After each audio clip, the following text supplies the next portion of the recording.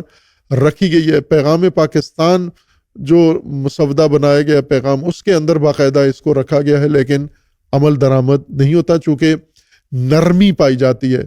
Police کا نرم رویہ ہوتا ہے، عدالتوں کا نرم رویہ ہوتا ہے، کمشنرز کا نرم رویہ ہوتا ہے فرقہ واریت پھیلانے والوں کے خلاف۔ کوشش کرتے ہیں کہ فرقہ واریت کا کوئی بات چھڑے تو اس کے اوپر مٹی پاؤ چودھری صاحب کے بقول، اور اسے دبا دو، اور اسے جس نے کوئی جرم کیا اسے سزا نہ ہو، اور وہ ممنوع نہ ہو۔ سیاست اس کے لیے یا باقی سماجی اور دینی مذہبی اس کے لیے وہ بے شک جہاں مرضی ہے، جو کرنا چاہے کر سکتا ہے، جمعہ پڑھانا چاہے پڑھا لیتا ہے، پارٹی بنانا چاہے بنا لیتا ہے، الیکشن لڑنا چاہے لڑ سکتا ہے۔ یہ ایک خصوصی ریلیف فرقہ واریت والوں کے لیے موجود ہے، جبکہ قانون بہت سخت ہے فرقہ واریت کا، لیکن حکومتوں کی طرف سے اسے یہ سہارا دیا جاتا ہے۔ ابھی تازہ ترین جو فرقہ وارانہ اقدام ہوا بہت خطرناک، گلگت کے اندر سپاہ صحابہ کے مقامی سرکردہ سربراہ کو اس کے اوپر حملہ ہوا ہے۔ اس حملے میں وہ بچ گئے ہیں، اور جنہوں نے حملہ کیا ہے وہ بھاگ گئے ہیں، اور پولیس ان کے پیچھے ہے۔ روزانہ گلگت کی پولیس، گلگت بلتستان کی پولیس پریس کانفرنس کرتے ہیں اور اس کیس کے بارے میں صحافیوں کو بتاتے ہیں، اور خبریں نشر ہوتی ہیں۔ انہی کے بقول، پولیس سربراہان کے یا افسروں کے بقول، کہ ابھی تک انہوں نے سہولت کار پکڑے ہیں، لیکن اصل عامل حملہ ور وہ نہیں پکڑے ہیں۔ جس شخصیت پر حملہ ہوا ہے معروف ہیں، جانے پہچانی شخصیت ہیں، پورے پاکستان میں ان کی شہرت ہے، اور ان کی شہرت فرقہ واریت کے حوالے سے ہی ہے۔ یعنی گلگت بلتستان میں جب سے فرقہ وارانہ تشدد شروع ہوا ہے، فرقہ وارانہ ماحول بنا ہے، تو ان کا نام باقاعدہ نمایاں رہا ہے۔ اب تو وہ سن رسیدہ ہو چکے ہیں، اور عمر کافی ہے، مجھے نہیں معلوم کتنی ہے، لیکن تصویر سے لگتا ہے کہ کافی سن رسیدہ ہیں۔ تو جوانی سے یا نوجوانی سے وہ اس کام میں مصروف ہیں، پھر اس کے اندر مسلسل رہے ہیں، اور گلگت بلتستان کے ماحول کو فرقہ وارانہ پہلو سے انہوں نے کبھی ٹھنڈا ہونے نہیں دیا۔ بہرکیف ان کا ایک پورا ماضی ہے جو سب جانتے ہیں، گلگت بلتستان کے لوگ زیادہ جانتے ہیں، اور باقی پاکستان کے لوگ بھی جو دلچسپی رکھتے ہیں ان موضوعات سے، وہ بھی ان کے نام سے واقف ہے۔ ظاہر تنظیم ہی ان کی سپاہ صحابہ ہے، اس تنظیم کا منشور ہی فرقہ واریت ہے، تو ظاہر ہے کہ اس کا سرکردہ آدمی وہ تو اصل ذمہ دار ہوتا ہے، اس کا اصل کام ہی یہی ہوتا ہے کہ اپنے ریجن میں، اپنے علاقے میں فرقہ واریت کو وہ ٹھنڈا نہ ہونے دے۔ لہٰذا گاہے گاہے کبھی ان کو بہانہ شیعہ بہانہ دے دیتے ہیں کسی فرقہ وارانہ اقدام کا، اور کبھی بغیر بہانے کے یہ فرقہ واریت شروع کر دیتے ہیں۔ شیعہ کے اندر بھی ایسے عناصر موجود ہیں جو فرقہ واریت کو ہوا دیتے ہیں اور فرقہ واریت سے فائدہ اٹھاتے ہیں، اور فرقہ واریت کو اپنا مذہب بنایا ہوا ہے انہوں نے۔ شیعہ کے اندر بھی موجود ہیں، یوں نہیں کہ اس طرف سے فرقہ واریت کو ہوا نہیں دی جاتی، ابھی بھی ہیں۔ میڈیا کے اوپر ایسے افراد کثرت سے موجود ہیں، اور جنہیں زیادہ لوگ سنتے ہیں سارے، چونکہ وہ فرقہ واریت کی اور غلیظ زبان استعمال کرتے ہیں دوسرے فرقوں کے بارے میں، شیعہ بن کر سنی کے بارے میں اور سنی بن کر شیعہ کے بارے میں۔ یہ طبقہ جو غلاظت پھیلاتا ہے، نفرت، حکومت نہ ان کے چینل بند کرتی ہے، نہ ان کے پیجز بند کرتی ہے، نہ انہیں پابندی لگاتی ہے. اس کے بجائے وہ ٹک ٹاکر جنہوں نے جوئے کی اپلیکیشن کی ترویج کی ہے انہیں پکڑ کے جیل میں بند کر دیا ہے. لیکن فرقہ واریت پھیلانے کے جرم میں کسی کو آج تک، نہ ٹک ٹاکر کو، نہ یوٹیوبر کو، کسی کو بھی فرقہ واریت کی وجہ سے نہیں جیل میں بند کیا. اور یہ حکومت کی طرف سے ایک سہولت ہے، ایک ریلیف ہے فرقہ واریت پھیلانے والوں کو کہ آپ کے اوپر سختی نہیں ہے. کیوں نہیں ہے حکومت فرقہ واریت پہ گرفت مضبوط کیوں نہیں ڈالتی اور فرقہ واریت کی جڑ ختم نہیں کرتی؟ فرقہ واریت پھیلانے والے شخصیات پہ پابندی نہیں لگاتی، مساجد کو بند نہیں کرتی، انہیں ممبر سے محروم نہیں کرتی اور انہیں مدرسوں سے بے دخل نہیں کرتی، ان کے میڈیا چینل کنٹرول نہیں کرتی. چونکہ فرقہ واریت کے ووٹ ہیں، ووٹ بینک بہت بڑا ہے، مذہبی نفرت کا بہت بڑا ووٹ بینک ہے جو فرقہ واریت کے ذریعے سے ہی ایکٹیو رہتا ہے. اور حکومتیں جتنی بھی آتی ہیں یہ ووٹیں لے کر آتی ہیں اور ہر قسم کا ووٹ لیتی ہیں. یہ عوام کا ووٹ بھی لیتی ہیں، یہ صحیح متدین لوگوں کا ووٹ بھی ان کو چاہیے ہوتا ہے، اور ان کو فرقہ وارانہ ووٹ بھی چاہیے ہوتا ہے، فرقہ واریت کا ووٹ بھی ان کو چاہیے ہوتا ہے، نفرت کا ووٹ بھی. اس لیے یہ نفرت پھیلانے والوں کے بارے میں نرمی رکھتی ہے ہر حکومت. مثلا ابھی گلگت بلتستان میں ہی ہم دیکھیں کہ یہ واقعہ ہوا ہے، اور اس واقعے کو فوراً، چونکہ ہے ہی فرقہ واریت کی نوعیت کا ہے، جس شخص پر حملہ ہوا ہے وہ فرقہ واریت کے میدان کا دھنی ہے، تو ظاہر ہے کہ فرقہ واریت کا یہ حملہ ہے، یا تو سیاسی یا باقی حوالوں سے نہیں کہہ سکتے. لیکن جس موقع پر یہ حملہ ہوا ہے اور جس طریقے سے حملہ ہوا ہے وہ غور طلب ہے، اور پولیس بڑی دلچسپی کے ساتھ اس معاملے کو دیکھ رہی ہے. شاید پہلی دفعہ گلگت بلتستان کی پولیس اتنی ایکٹیو ہے اور ٹرینڈ ہو رہی ہے اس ہائی پروفائل کیس کے اندر، اور تفتیش کر رہی ہے مختلف زاویوں سے اور بیانات دے رہی ہیں صحافیوں کو. اس سے پہلے کبھی نظر نہیں آیا کہ پولیس، شاید ایک اچھی ٹریننگ ان کی اس کیس کے حوالے سے ہو رہی ہے. اور جو شخصیت شکار ہوئی ہے ظاہر ہے ان کا ایک حلقہ اثر ہے اپنا. ہر چند اہل سنت، یہ بات میں بہت واضح طور پر کہہ رہا ہوں اور اسے نمایاں کر کے بیان کیا جائے کہ گلگت بلتستان ہو یا پاکستان کا کوئی بھی علاقہ ہو، پارا چنار ہو، خیبر پختونخوا ہو، کوئی بھی علاقہ ہو، خصوصاً گلگت بلتستان جہاں سے ہماری کچھ تھوڑی بہت ہلکی سی آشنائی ہے وہاں کے مختلف طبقات کے ساتھ، گلگت بلتستان کے عوام 99% عوام فرقہ واریت کو پسند نہیں کرتے. شیعہ بھی اور سنی بھی نفرت کرتے ہیں، بیزار ہیں. گلگت بلتستان کی مذہبی قیادت، جو عموماً مذہبی قیادت خواہ وہ شیعہ میں ہے یا سنی میں ہے، اور بڑی تعداد میں علماء ہیں چونکہ ایک مذہبی علاقہ ہے. شیعہ علماء بھی بڑی کثرت سے گلگت بلتستان کے اندر ہیں. شاید اگر پورے پاکستان کے شیعہ علماء کو اگر اکٹھا کریں تو گلگت بلتستان کے علماء پھر بھی تعداد میں زیادہ ہوں گے پاکستان بھر کے علماء سے، اور اس میں مبالغہ نہیں ہے. اور وہ لوگ مذہبی اور متدین بھی ہیں. یہ جو مذہبی قیادت ہے یہ بھی فرقہ واریت سے بیزار ہے اور فرقہ واریت کو پسند نہیں کرتے. سیاسی قیادت جنہیں ہم نے نزدیک سے دیکھا ہے وہ بالکل شیعہ ہوں یا سنی، وہ فرقہ واریت کو سرے سے پسند نہیں کرتے، اس سے بیزار ہیں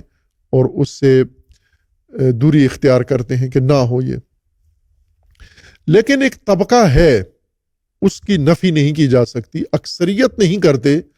علماء میں بھی اور عوام میں بھی اور دیگر طبقات، خصوصاً تجار. چونکہ جب فرقہ واریت ہوتی ہے، بازار بند ہوتے ہیں، راستے بند ہوتے ہیں، تو سب سے بڑا نقصان تاجروں کا ہوتا ہے، ٹرانسپورٹرز کا ہوتا ہے اور ملازمین کا ہوتا ہے جو چھٹیوں پہ آئے ہیں یا چھٹیاں گزارنے گئے ہیں، اور دیگر تمام طبقات اس سے متاثر ہوتے ہیں. وہ کبھی بھی اس میں کوئی دلچسپی نہیں رکھتے. اور اس دفعہ جو واقعہ ہوا ہے اس میں عوام نے اور تمام طبقات نے یہ ثابت کر دیا ہے کہ فرقہ واریت میں انہیں کوئی دلچسپی نہیں ہے. یہ واقعہ اس موقع پر ہوا ہے کہ ایک تو گلگت بلتستان میں انتخابات بہت قریب ہیں، 26 میں گویا انتخابات ہیں چند مہینوں کے بعد، اور انتخابات کی تیاریاں شروع ہیں، اور یہ حملہ بھی ممکن ہے انتخابات کی تیاریوں میں ہی کا ہی حصہ ہو، ایک کہ یہ مسئلہ چھیڑ کے پھر متاثرہ لوگوں کے یا جو جیسا ہو رہا ہے، جیسا ابھی جا رہا ہے معاملہ، تو ایسے لگتا ہے کہ ووٹ بنائے جا رہے ہیں اور الیکشن کی تیاریاں بھرپور طریقے سے اس بحران سے فائدہ اٹھایا جا رہا ہے۔ یہ حملہ بھی ایسا ہوا ہے کہ جس میں وہ محفوظ رہے ہیں شخصیت جن کے اوپر حملہ ہوا ہے، سپاہی صاحبہ کے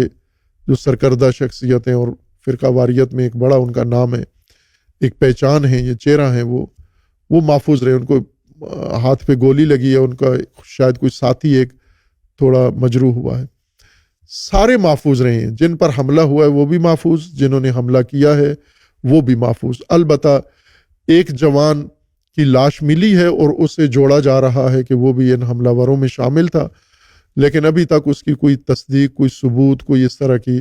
اس کے اپنے ورثہ اور دیگر ساتھیوں کا یہ دعویٰ ہے کہ اس کو تشدد کر کے مارا گیا ہے، اس کا حملہ وروں سے کوئی تعلق نہیں تھا۔ اس کو پولیس کی اصطلاح میں محفوظ حملہ کہا جاتا ہے۔ محفوظ حملہ وہ ہوتا ہے کہ دونوں محفوظ رہتے ہیں، جس پر حملہ کیا جائے اور جو حملہ کرے، حملہ کرنے والا بھی بچ جاتا ہے اور حملہ جس پر ہوا ہے وہ بھی بچ جاتے۔ کئی حملے ایسے ہوتے ہیں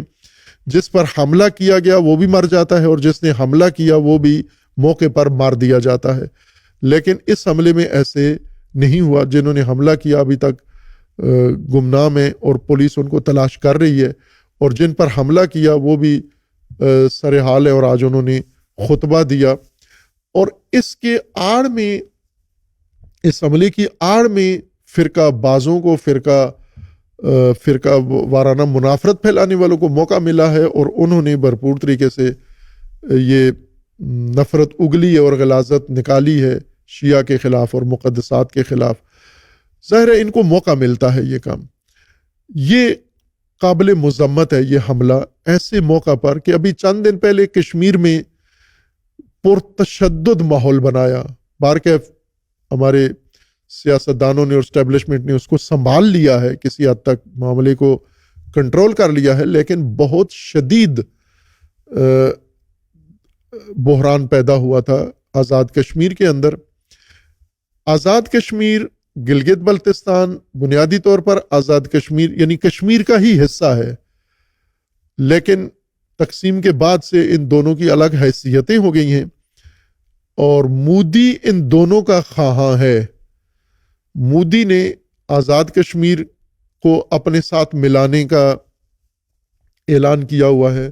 اور گلگت بلتستان کے بارے میں خصوصی طور پر اس نے کھل کے، مودی اور اس کے وزیروں نے اور دیگر متعصب ہندوؤں نے، متشدد ہندوؤں نے اعلان کیا ہوا ہے کہ گلگت بلتستان ہمارا ہے۔ خصوصاً جب سے سی پیک بنا ہے، چائنا نے پاکستان کے اندر یہ کوریڈور شروع کیا ہے، تو اس کی وجہ سے اور زیادہ بھارت کو مروڑ پڑا ہے، اور وہ زیادہ شدت کے ساتھ گلگت بلتستان کے اوپر ناظر ہے۔ اور ہم نے بارہا یہ گلگت بلتستان کے جوانوں کو، عوام کو، شیعہ سنی سب کو یہ یاد دہانی کرائی ہے کہ مودی کی نگاہیں آپ پر ہیں، اور مودی یہاں پر دلچسپی رکھتا ہے، ہندوستان دلچسپی رکھتا ہے، اور ہندوستان کے بالواسطہ اور بلا واسطہ نیٹ ورک فعال ہے۔ اور اگر گلگت بلتستان کو، چونکہ وہاں قوم پرستی بھی ہے، لیکن قوم پرستی کی آگ اتنی تیزی سے نہیں بھڑکائی جا سکتی۔ اس کے علاوہ وہاں افلاس بھی ہے، وہاں پسماندگی بھی ہے، اس چیز کو بھی زیادہ نہیں ابھارا جا سکتا۔ حقوق کے لیے آئے دن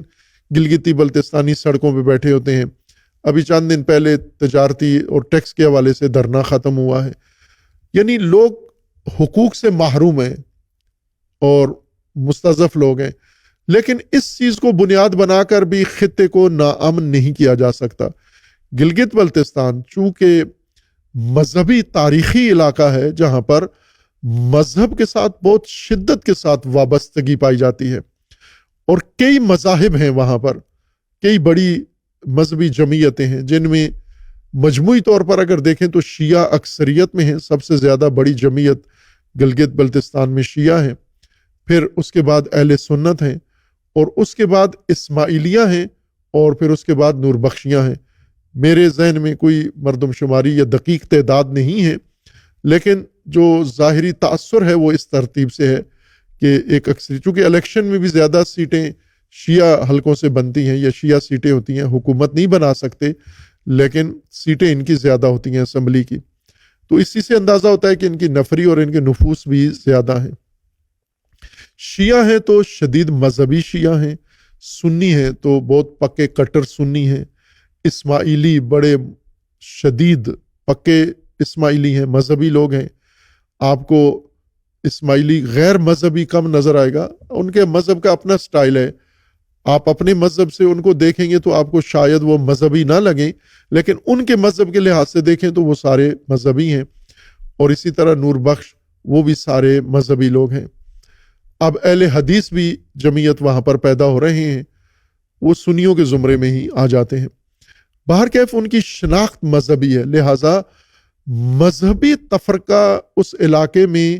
آسانی سے پھیلایا جا سکتا ہے، جس کی پہلے مثالیں بھی گزری ہیں، قتل و غارت بھی ہوا ہے، گلگت پر حملے بھی ہوئے ہیں، بڑی بڑی شخصیات اس میں قیمتی جانیں بھی اس کی نظر ہوئی ہیں، اور بہت جانی مالی شدید نقصان ہوا ہے۔ لیکن کچھ عرصے سے جب سے پاکستان بھر میں ہمارے حکومت نے، ریاست نے فرقہ واریت یا دہشت گردی کو کنٹرول کرنے کی کوشش کی ہے، تو گلگت بلتستان میں بھی امن قائم ہوا ہے، اور اس میں خصوصاً جو عوامی طبقات ہیں، جن کا علماء ہیں، مختلف مسالے کے جو کوشش کرتے ہیں وحدت اور اتحاد کی، ان کا بھی بڑا حصہ ہے، اور جو حکومتی سطح پر اقدامات ہوتے ہیں ان کا بھی نتیجہ ہے، کچھ مقامی لیڈرشپ نے بھی اس میں کردار ادا کیا ہے، تو ایک نسبی امن قائم ہوا ہے گلگت بلتستان کے اندر۔ اب جب انتخابات کا موقع آیا ہے، انتخابات کے موقع پر مودی نے پہلے کشمیر کے اندر اپنے گماشتوں کے ذریعے سے بحران کھڑا کیا ہے، ساتھ ہی گلگت بلتستان ہے، اور یہ رکا نہیں، آگے بڑھے گا یہ مسئلہ، اس کی طرف توجہ ہونی چاہیے سب کی، کہ یہ مسئلہ جو ہوا ہے بہت حساس ترین موقع پر اور خطرناک انداز سے اس کو ڈیزائن کیا گیا ہے۔ یہ محفوظ حملہ صرف آگ لگانے کے لیے، بھڑکانے کے لیے، لیکن یہ اچھی علامت یہ ہے کہ جو فریق متاثر ہوا ہے حملے میں، اس نے بھی زیادہ جوش نہیں دلایا، اپنے عوام کو نہیں بھڑکایا، ہر چند ان کی جماعت کے لوگوں نے غلاظت نکالی ہے، لیکن خود انہوں نے عوام کو پرامن رہنے کے لیے کہا ہے۔ اور اسی طرح شیعہ قیادت نے بہت مثبت کردار ادا کیا ہے، اور مذمت بھی کی ہے اس واقعے کی، اور مجرموں کو پکڑنے کا بھی کہا ہے، تعاون کا بھی کہا ہے، اور حالات کو بھی سدھارنے میں مدد دی ہے، زخمیوں کو سنبھالنے میں مدد دی ہے، ہر طرح سے کیا ہے اور کریں بھی۔ اور یہ جو انتخابات کے لیے نفرت کے ووٹ لینے والے یا مودی کے کہنے پر اس علاقے کو ناامن کرنے والے ہیں، گلگت بلتستان کے عوام نے عملاً بھی ایسا کیا ہے اور کریں گے بھی انشاءاللہ، کہ ان کو ناکام بنائیں گے اور ان کو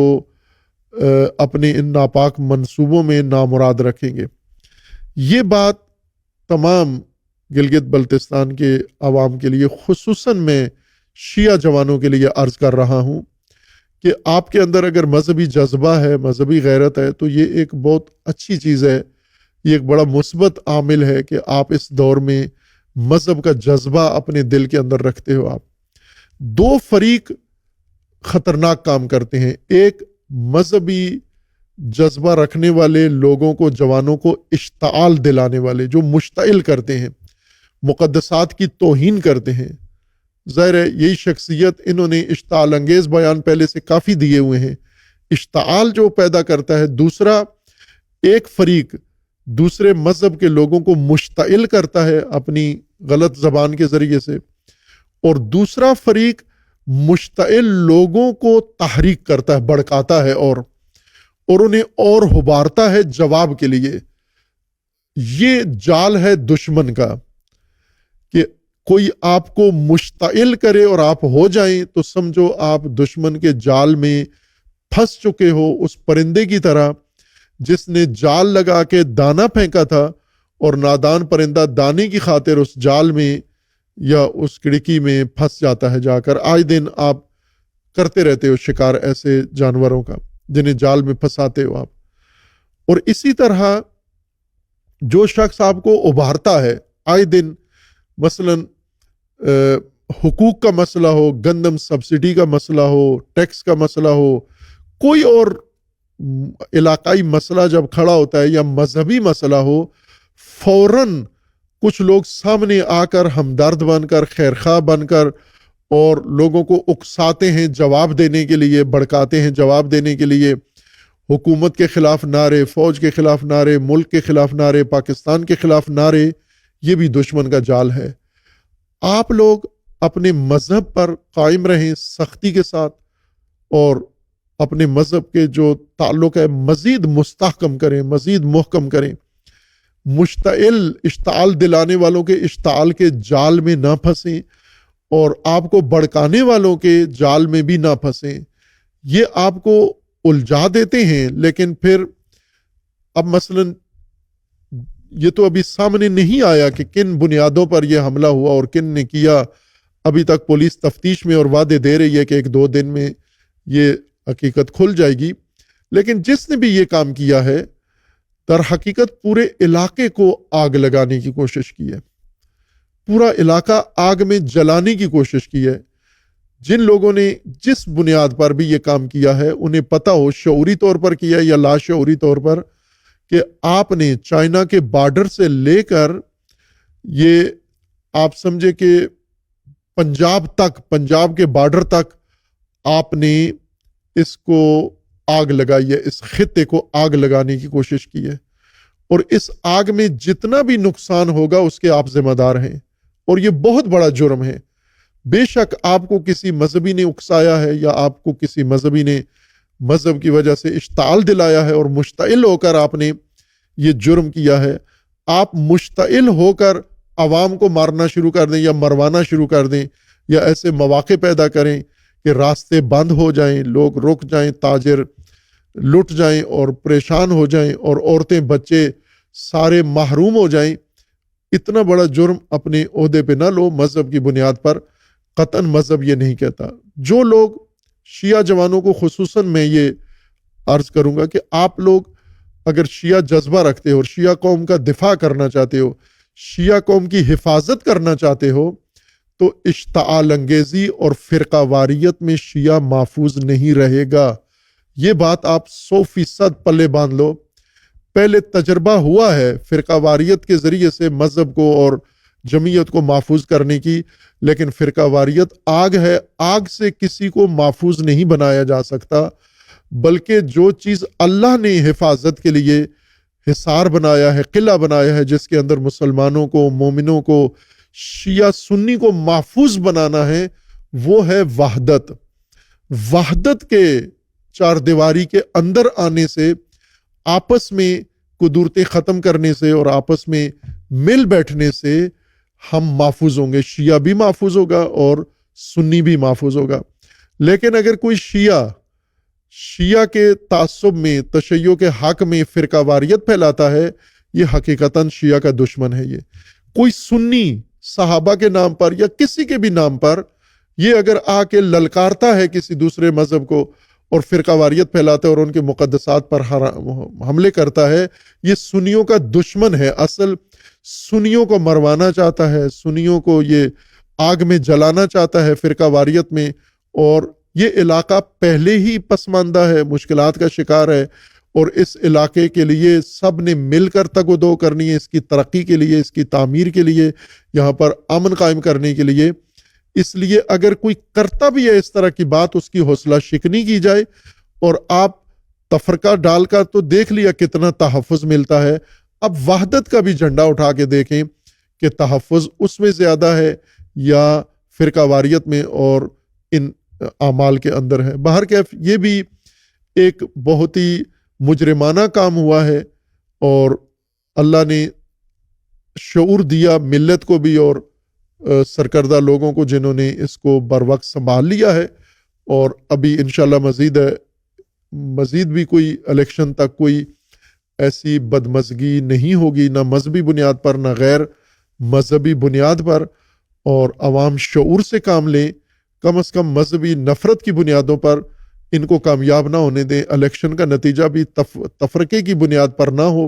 بلکہ وحدت اور اتحاد کی بنیاد پر۔ ابھی ایسی خبریں آئی ہیں کہ بہت سارے شیعہ گئے ہیں، ملے ہیں جا کر اسی شخصیت کو جو مجروح ہوئے ہیں اور ان کی عیادت کی ہے۔ یہ ایسی اپنی خبروں میں مصدقہ تو نہیں ہے لیکن جو پہنچ رہی ہیں وہاں سے افراد بتا رہے ہیں، تو یہ ایک بہت اچھا کام ہے۔ اور اسی طرح اگر مل کر اس علاقے کے لیے سارے کوشش کریں امن قائم کرنے کے لیے، سیاستدان بھی اور باقی طبقات بھی، اور سوشل میڈیا کو بھی کنٹرول کریں کہ وہ تفرقہ نہ پھیلنے دے۔ لیکن اس بیچ میں ایک چیز مشاہدہ ہوئی ہے کہ اس دوران فرقہ واریت کے لیے جن لوگوں نے آواز اٹھائی ہے، فرقہ واریت پھیلانے کے لیے، مغلظات جنہوں نے تشیع کے خلاف کیے ہیں، حکومت نے کوئی ایکشن ان کے خلاف نہیں لیا اور کہیں بھی نہیں لیتے۔ پاکستان میں پنجاب میں بھی نہیں لیتے، سندھ میں بھی نہیں لیتے، کراچی میں بھی نہیں لیتے، بس سر عام جبکہ قانون میں ہے اور نیشنل ایکشن پلان میں ہے، پیغام پاکستان میں ہے اور ہر جگہ پر ہے کہ جب بھی کوئی شخص مذہبی منافرت پھیلائے گا تو حکومت اس کو روکے گی، پولیس اس پہ مقدمہ چلائے گی۔ لیکن جیسا آج ISPR کے ڈائریکٹر جنرل نے صوبائی حکومت کو کہا ہے کہ آپ دہشت گردوں کے سہولت کار ہیں، ایسے لگتا ہے کہ یہ جو جمہوری نمائندے ہیں، ووٹیں الیکشن لڑتے ہیں، یہ فرقہ واریت کے سہولت کار ہیں، چونکہ فرقہ واریت کی مذمت نہیں کرتے بلکہ فوراً فرقہ واریت کی حمایت میں ووٹ لینے پہنچ جاتے ہیں۔ اس کام کی سختی سے مذمت ہونی چاہیے۔ فرقہ واریت کو سب مل کے ختم کر سکتے ہیں، فقط حکومت نہیں کر سکتی، فقط ایک فرقہ یا ایک جماعت نہیں کر سکتے۔ جب تک پاکستان بھر کے عوام میں، علماء میں اور مختلف طبقات میں یہ شعور پیدا نہیں ہوتا، اس وقت تک ہم اس آگ سے مطمئن نہیں ہیں۔ کسی وقت بھی جل سکتی ہے اور کسی وقت بھی یہ جلا سکتی ہے۔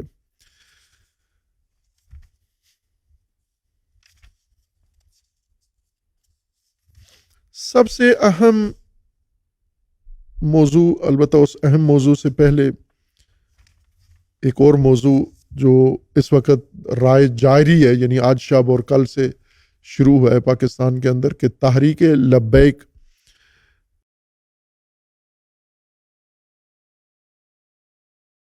کے اندر لاہور سے قافلے جانے تھے اور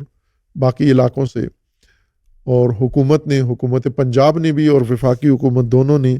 دونوں شہر سیل کر دیے، لاہور بند کر دیا ہے، اور 2 دن سے لاہور کے اندر کافی کشیدگی پائی جاتی ہے۔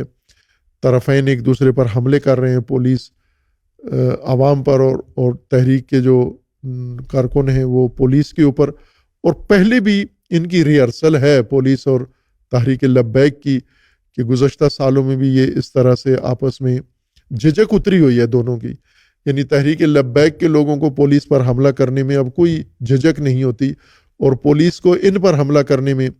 کوئی جھجک نہیں ہوتی، چونکہ دونوں طرف سے حتیٰ اموات تک ہوئی ہیں، لوگ قتل تک ہوئے ہیں۔ پولیس کو دکھ ہے ابھی تک بھی کہ تحریک والوں نے ہمارے پولیس والے مارے ہیں، اور تحریک والوں کو دکھ ہے کہ انہوں نے ہمارے تحریکی کارکن مارے ہیں۔ تو جب بھی ماحول بنتا ہے تو پھر یہ حملے کرتے ہوئے ٹلتے نہیں ہیں، ان سابقہ کاروائیوں کی شاید تلافی کرنا چاہتے ہیں۔ بہرکیف 2 دنوں سے لاہور میں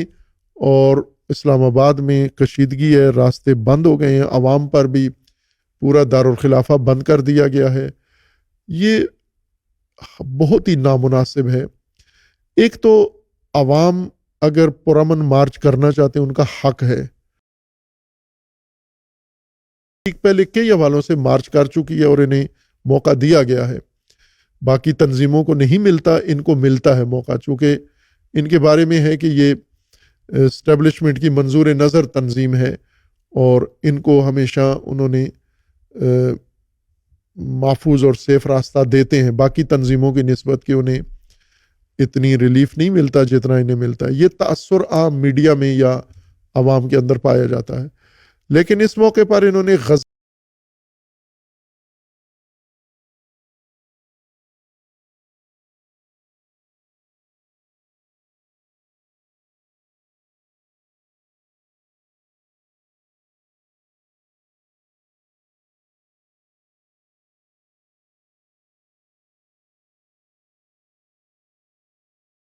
نہ ہے تو جس طرح دیگر تنظیموں کو جماعت اسلامی کو اجازت دی جاتی ہے انہیں بھی اجازت دی جائے، اور اگر کوئی بیچ میں ہم آہنگی کی کمی ہے تو وہ ہم آہنگی پوری کر کے، لیکن یہ طریقہ یہ درست نہیں ہے۔ یہ پہلے پی ٹی آئی کے ساتھ ہوتا تھا کہ جب وہ اسلام آباد کا اعلان کرتے تھے تو اسلام آباد سیل ہو جاتا تھا، ہفتہ ہفتہ اسلام آباد سیل ہو جاتا ہے۔ اس میں لوگ کتنے متاثر ہوتے ہیں اس حکومتی اقدام سے، وہ بعد میں نشر نہیں کرتے کہ اتنے دنوں میں بندش سے کتنا نقصان ہوتا ہے، کون کون متاثر ہوتا ہے، کون سا مریض متاثر ہوتا ہے، کون سے کاروباری لوگ متاثر ہوتے ہیں، کون سی میٹنگز کینسل ہوتی ہیں، کتنے اور مادی مانوی مفادات ہیں جو ضائع ہوتے ہیں، نقصان ہوتا ہے۔ اس کا کوئی اعداد و شمار نہیں ہوتے، لیکن آسان کام ہے کہ موبائل بند کر دو یا کنٹینر رکھ کے سڑکیں بلاک کر دو، اور آسان طریقہ ہے چونکہ طاقت ہے ان کے پاس، طاقت کے ذریعے آسان طریقہ ہے۔ یعنی 1000-2000 لوگوں کو روکنے کے لیے لاکھوں لوگوں کو، ملینز لوگوں کو تکلیف میں مبتلا کر دیتے ہیں۔ آج لاہور میں سارے سڑکیں بند ہیں، روڈ بند ہیں، اور ملینز لوگ آنا جانا، لاہور ایک مصروف شہر ہے تو وہاں پر لوگوں کو تکلیف پہنچا رہے ہیں صرف اس لیے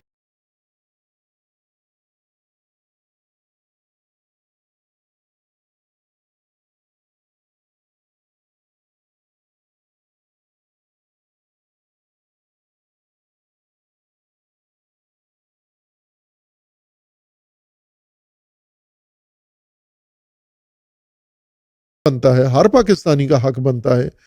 کوئی بھی ہو ان کا حق بنتا ہے۔ تحریک لبیک طاقتور جماعت ہے، مذہبی جماعت ہے جس کے اندر بہت پوٹینشل ہے، طاقت ہے، اور سٹریٹ پاور ان کی باقی سب سے زیادہ ہے۔ پہلے جو سمجھا جاتا تھا مذہبی طاقتیں ایسی ہیں جن کے پاس سٹریٹ پاور ہے، مولانا فضل الرحمان تھے جن کے پاس سٹریٹ پاور ہے، جماعت اسلامی ہے جس کے پاس سٹریٹ پاور ہے، یا اور ایک دو جماعتیں ہیں، لیکن تحریک لبیک نے ثابت کیا ہے کہ ان سے زیادہ پاور،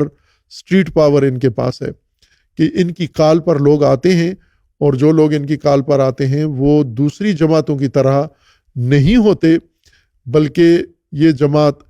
جو کچھ آتی ہے راستے میں ان کے جو کچھ بھی آئے روندتے جاتے ہیں، اور شاید حکومت اسی وجہ سے ان کے رویوں کی وجہ سے خائف ہو جاتی ہے۔ اگر یہ اپنے کارکنوں کو تھوڑا سا ٹرینڈ کریں، مہذب طریقے سے باہر آئیں، چونکہ بعض جگہ مشاہدہ کیا ہے، ہم نے بھی مشاہدہ کیا ہے کہ یہ بھی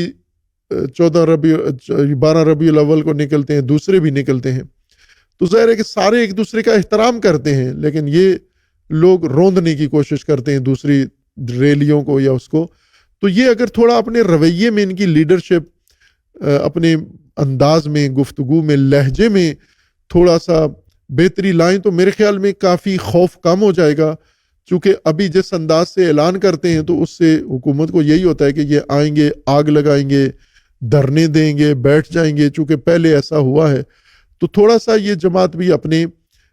طریقہ کار کو بہتر کرے، تاکہ یہ اہم موقع ہے، ان کی بڑی طاقت ہے، اور ہم اس انتظار میں تھے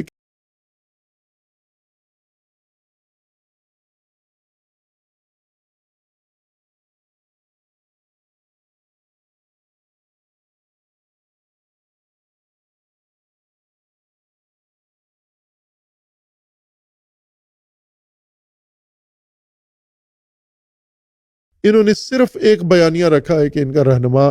اڈیالہ جیل سے آزاد ہو جائے۔